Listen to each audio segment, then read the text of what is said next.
What is Python? Python is an interpreted, general-purpose, high-level programming language with smooth and clearly defined syntax. Python, as a dynamic programming language, is used in developing software applications on various platforms. Your career guide to Python programming.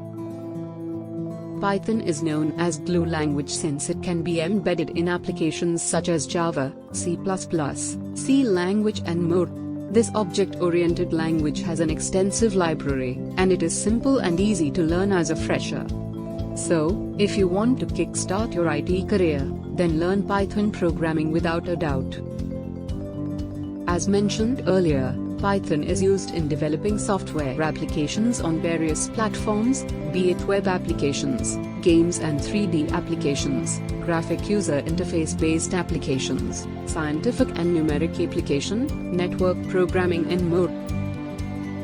Python job profiles. Skilled Python programmers are in demand across the globe.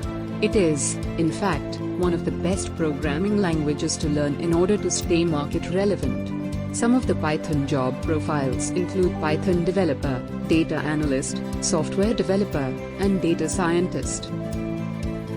So, join beginner to advanced Python programming training and learn Python fundamentals, cryptography, Python graphical user interface programming using Terinter, REST API with Flask and Python, Linux system administration with Python and more. Don't waste a second. Join Python training on urbanpro.com and get trained by 100% certified Python trainers.